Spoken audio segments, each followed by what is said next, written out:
Ahoy! Joe Hambone here, and I'm back again with a brand new coupon code from our friends over at Noble Night Games. This time we got a long one for you. It's Ring of Warmth, and it's good from now all the way through February the 28th, and it will get you 10% off orders of $10 or more at Noble Night Games. That's right, the code's going to last a long time, and it's a long code as well. It's Ring of Warmth to get you 10% off orders of $10 or more at Noble Night Games running through February the 28th. It's a perfect time to get more games after the holiday season, and if you haven't yet, why not check out Noble Knight's trade-in program? I just did it myself. It was super easy, and now I have room on my shelves to put more games. And when I buy those games, I want to buy them from Noble Knight Games. I'm going to use the code Ring of Warmth, and it's running now through February 28th from our friends over at Noble Knight Games. This is the Vintage RPG Podcast, your source for the best in classic and contemporary RPGs. With your hosts, Hambone and Stu. Welcome to the Vintage RPG Podcast, coming at you again from the clubhouse, hidden somewhere in the swamps of New Jersey. I'm John Hambone McGuire, and with me, as always, is the founder and publisher of Unwinnable. Normally, he doesn't care so much about award season, but today, Stu Horvath. Hi. I mean, we have a guest today. We're going to talk to our buddy Joe DeSimone, but I finally had like the joke that was like so over the plate with the topic and everything. I tied it all together in a nice little ribbon for you all. So welcome. Joe DeSimone is here to join us, friend of the show, friend of mine. And you are here to talk about the awards. I am indeed, both in the holistic sense of awards in our industry and also my new initiative, which I have perhaps bad for SEO named the awards. I mean, it should hit all the top of the Googles, right? Like, because it's just, that's the word. You're looking for awards. We got awards. The awards. Especially right now during Oscar season. Mm-hmm. Oh yeah, I'm really hoping that somebody's looking for like the Oscar noms for their bracket or whatever, and my site shows up. Hey, yeah. What's an RPG? So why don't you tell our listeners about the awards? Sure. So the awards is, as the name probably gives away, a new award in tabletop role-playing games, answering what I think, hopefully, answering a gripe many people have had with the awards that we currently have. Of those, the most well-known is probably the Ennies. After that is probably the Diana Jones Awards. And then there are a few smaller ones. There's the Indie Groundbreakers, Golden Cobra, 200-word RPG. There are awards in our industry. Is that Three Castles Award still around? Oh God. I don't, if they are, they're not very public about it. Question answered. Yeah. And we're not an industry overall without awards, right? And every slice has something. Military wargaming has the Zenobias. It's not just the Ennies and the Spiel des Jahres, right? Like big and small things exist.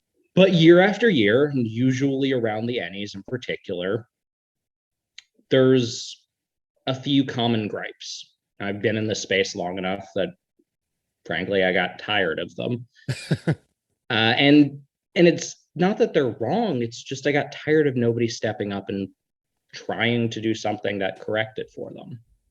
I can enumerate them, but the short version is that the Ennies are kind of a popularity award, and that will always privilege a very small number of publishers. Yeah, I mean, I would agree with that. And also, this is ensuring that we're never going to win an Ennie, but we're going to have this conversation anyway. In recent years, you've definitely seen, I think, an uptick in, wow, this is the person who did the big number on Kickstarter. And this is the IP, which is going to overshadow the entire business as a whole. There's a problem of the big dog eating all the food.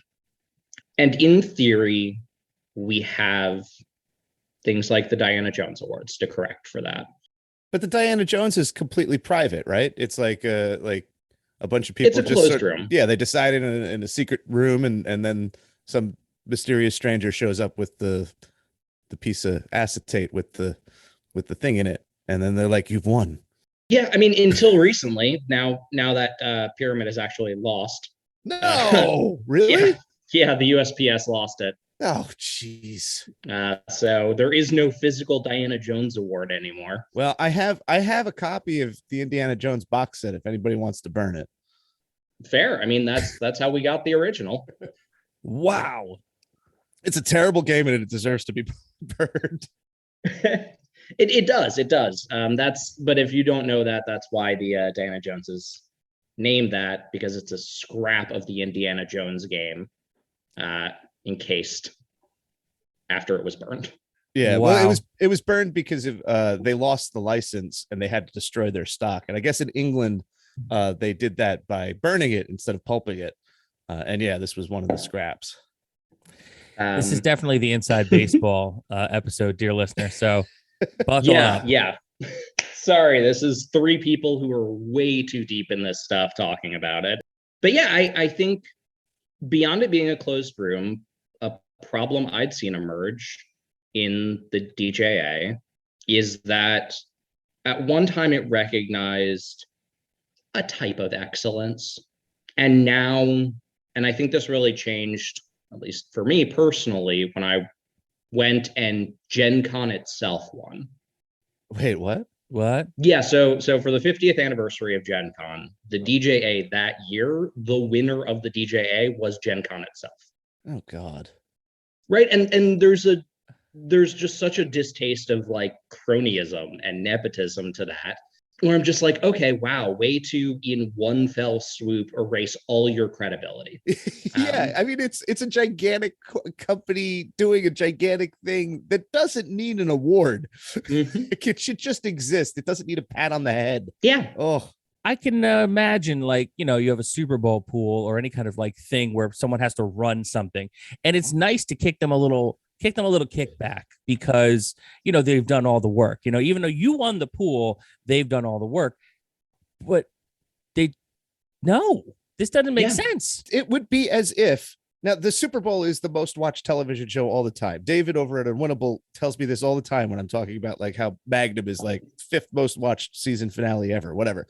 But like, and that's the prize. Super Bowl you won. You every episode of the Super Bowl that has ever aired is the most, you know, popular show that's ever been shown on television. That's the award. Imagine giving them an Emmy. Yeah. Like, why would you do that? Like they don't need it. There's nothing about it that sat right with me. And I think it didn't for a lot of people, but we have a short institutional memory. I joke that in the less than 10 years I've been in this business, I've seen at least 4 distinct generations of designers come through. And so, you know, the fact that that's not even a thing that you knew, and you're writing a book on this space, right? It was forgotten quickly. But from that point on, I didn't trust it. I think the next one, and the one that probably people do remember more, is the idea of actual plays winning over Harlem Unbound. Yeah, was, that's not good. I mean, I don't care about awards. I think that awards are across. I think that it's a silly concept, and that it naturally drifts towards the sort of cliquishness and an unthinkingness about the institution. Like you could see it in the Oscars. Like there's been the same basic conversation about inclusivity in the Oscars for the last 5 or 6 years, and every year it seems to get worse, not better. And I don't understand. And like I think that that's just the natural way that awards go. They kind of become entrenched in their thinking, and the same people kind of run it, and in the same way. I think that the people who become kind of I don't know, just like career oriented people like naturally get entrenched, and it's harder for like the real lifeblood of the industry that's new and fresh to break through the crust of the establishment. I completely agree. And I say this as someone who is starting an award, right? Everything you just said is, as far as I'm concerned, categorically true. But I don't believe it has to be. And so when all these gripes come up year after year, either in film or role-playing games or music or whatever it is, I kind of put on my organizational psychology hat, which is what my background actually is, and think, okay, structurally, how do we address this? Is this endemic to criticism? I don't think it has to be. All right, why does this keep popping up? And how do we prevent it? And so I worked with a few people I know who are either critics, some political organizers, a couple just anarchists who I knew had worked well with, distributed systems and how do you keep them from falling apart, and put together a list of procedures, basically, for how would such a thing run to escape that kind of cliquish capture. And it comes down to a few basic principles, and this is kind of the overview portion. One, make everyone sign an NDA. If you're a judge, you cannot reveal it. This is not for clout. You can reveal it when the thing is over to say that you participated, but no in the moment selling to specific individuals, right? This is a problem that the Oscars run into a lot.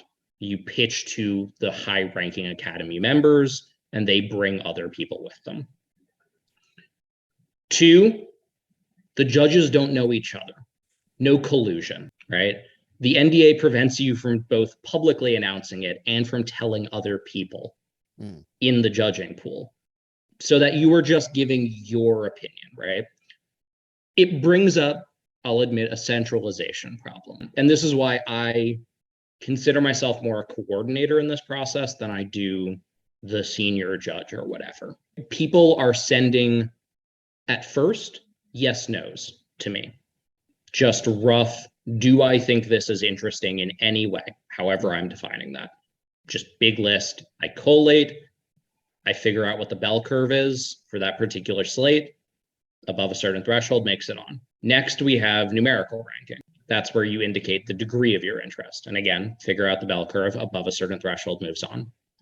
Only after that stage, after we've essentially anonymously winnowed it down, do we have anything approaching discussion. And I think this is the primary thing, which is that a lot of open awards don't allow any kind of discussion. And a lot of closed awards that do have discussion hit the collusion problem so early on that the items being discussed all end up being, their friends' work. When you mean discussion, define that a little bit for me. Sure. So say, I don't know, I'm trying to pick like a random year in the past where a bunch of things had come out. So I'm definitely going to mix this up a bit. So like say it's 2013, Numenera comes out, Shadow of the Demon Lord, D&D book, I think 7th edition Call of Cthulhu came around at that time. But a bunch of other things did too. In the Ennies world, you would just vote and the big dog would win it. Mm-hmm. In the DJA world, at an early stage, you'd go, okay, here are all the slates. Let me talk with my friends. And naturally, because people favor things they know, even if it's not them explicitly being cronyist, a few things will make it to the end, and then they'll talk about which one ends up winning. Right. Okay. In my world, you get to that end stage, you've anonymously submitted wherever you find interesting, right? And then we, over, I think, a forum or a Discord, it's kind of up in the air right now, I'll be honest, but it will be a digital format because I'm not expecting people to fly from all over the world. We'll start hashing out the items that are left, right? I will post, here are the sum total items that have made it. And you won't actually have known as a judge what that final list will be until I submit it. Mm-hmm. So there's a trust element. I could just be lying to everyone. I will publish all of the data and the votes and everything at the end. I think that might result in some hurt feelings, unfortunately, but I'd rather have the data be open. It's weird because you're doing this in such a way that it sounds like you're planning a heist, but also really playing everything open face, so people can, at the end of it all, see how the essentially the magic trick was done. So you're kind of revealing the trick to the viewers, to the listeners, to the people who are submitting to this.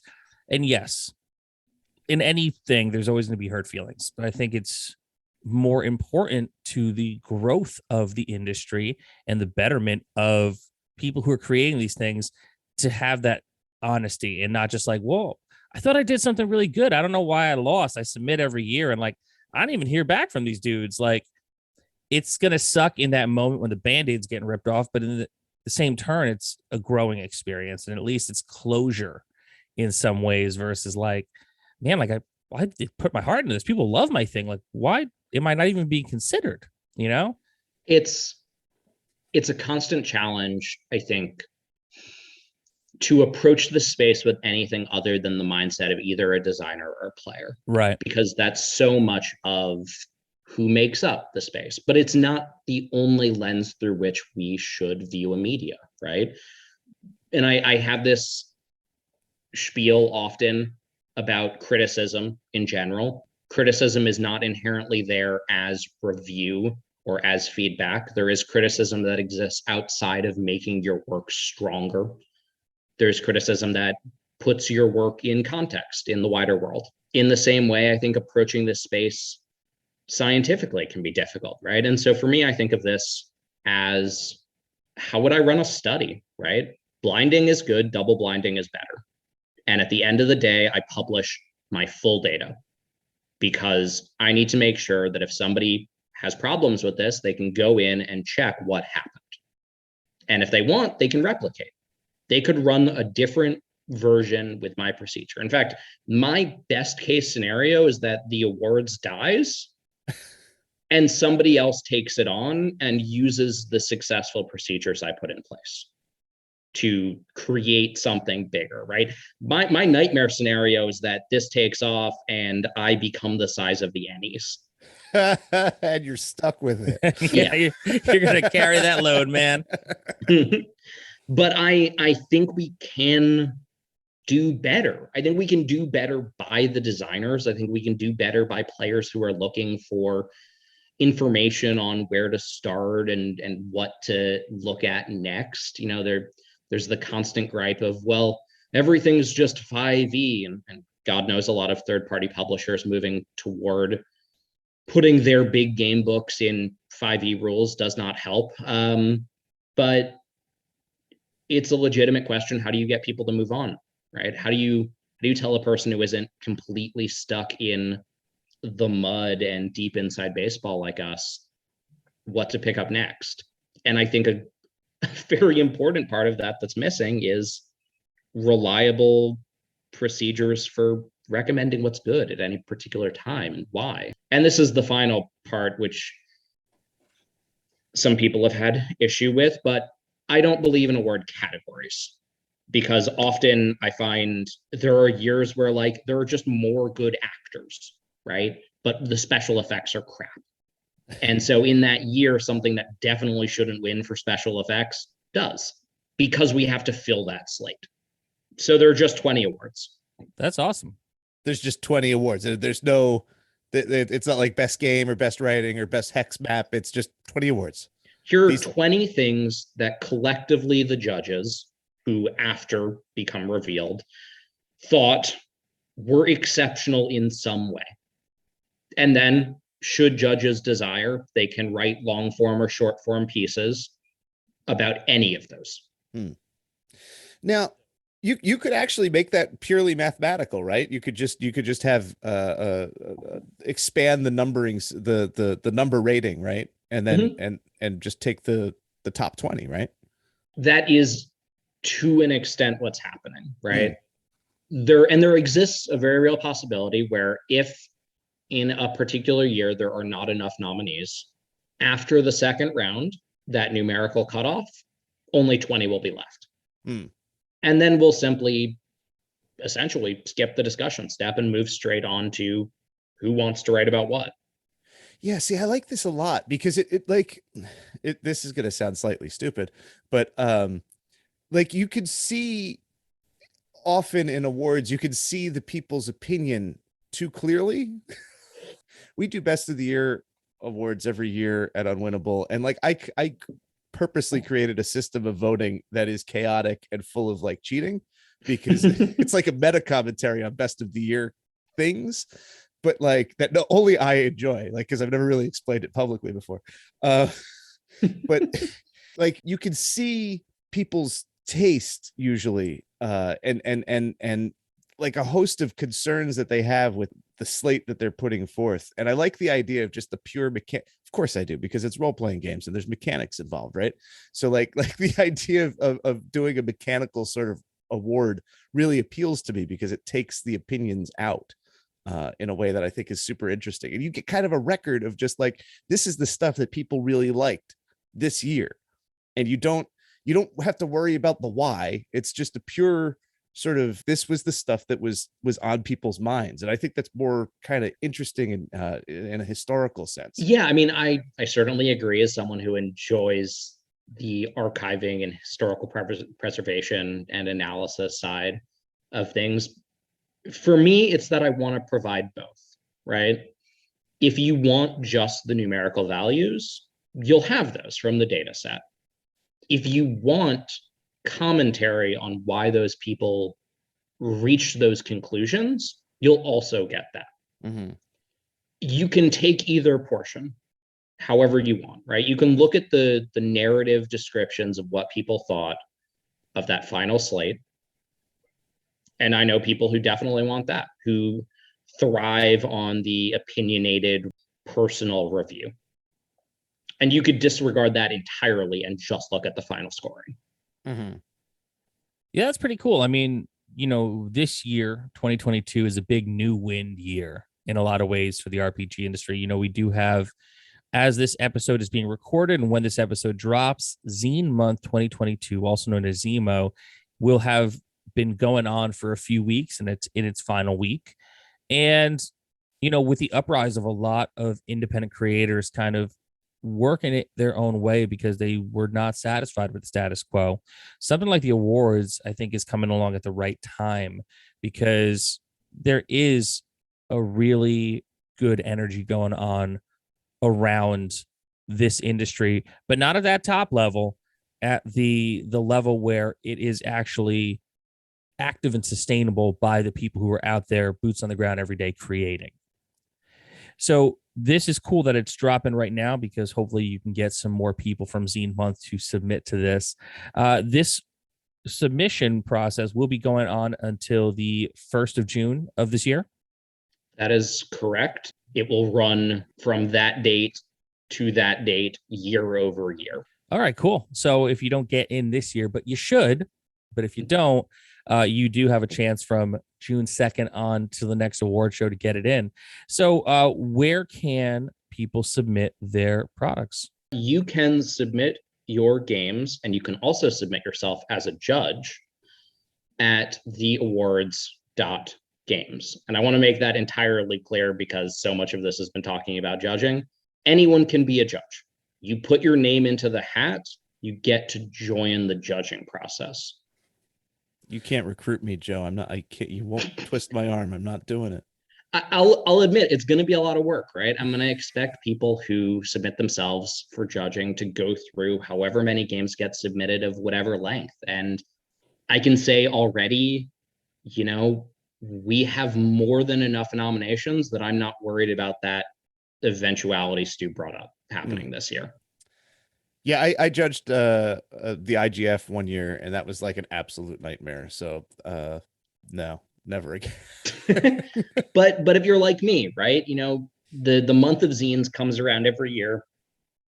I back between 50 and 75% of all products.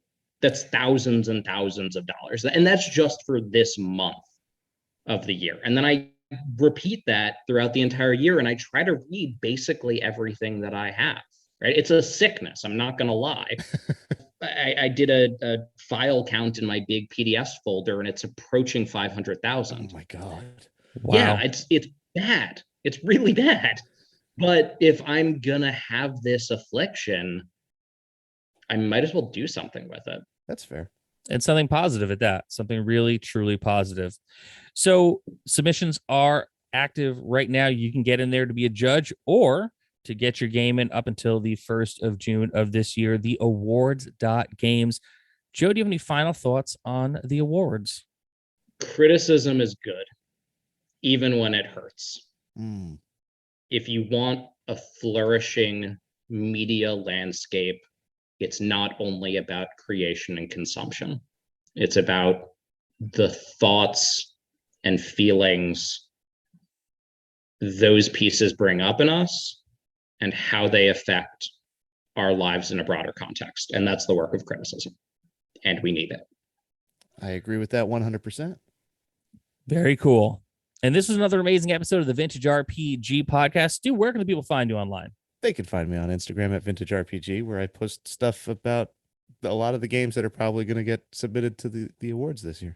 He's not kidding, folks. You can find me on the Twitter and on Instagram at John McGuire RPG. I've been posting more because I've been promoting more things. If you want to pick up my game, 321 Action presents Rocket to Russia, you can get over at Exalted Funeral because you were going to go shopping there anyway. If you like the show, don't forget to rate, review, and subscribe. Your reviews really do help other listeners to find us. If you really like the show, why not become a patron? Patreon.com/vintagerpg. We got early release episodes. We got a behind the scenes look at my game 321 Action. We got a behind the scenes look at Stu's book, still tentatively titled Experience Points, and the other 9 he's currently writing. We've also got a killer Discord community that we'd love for you to be a part of. Patreon.com/vintagerpg.